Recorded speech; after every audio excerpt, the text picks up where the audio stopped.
So, this is my Laravel major assessment prepared by me, Naldo. So, number 1, ito na lang po yung mga answers, sir. Assessment 1, form handling and validation. Ensures data integrity and security by validating inputs before saving. Laravel prevents, number 2, Laravel prevents threats using CSRF tokens and parameter binding. Number 3, basic blade template controller validation with this syntax, I guess. Custom error message. Number 4, custom error message enhance UX clarity and feedback. Centralized validation form request keeps code maintainable and reusable. Assessment 2, authentication and middleware. Middleware projects roots by verifying authentication before access. Number 2, build it out message, login registration, session and token validation. Number 3, Laravel Auto prevents SQL injection and XSS value, eloquent and skipping.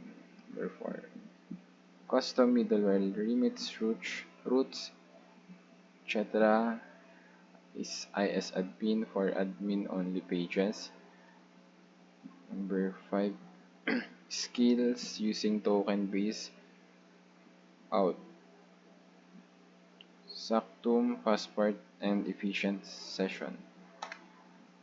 Assessment 3, CRUD operations.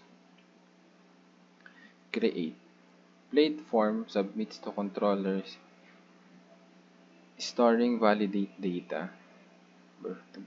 Validation and sanitation ensures clean and safe data entry. Number 3, read controller retrieves DB data blade display via loop. Update.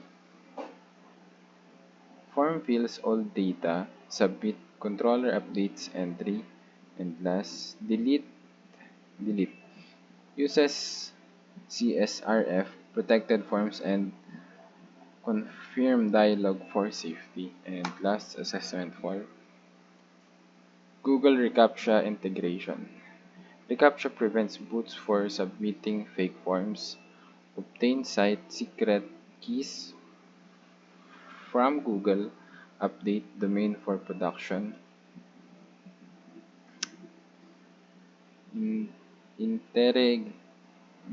Integrate via package, etc. Anshkobo, no CAPTCHA, and blade input.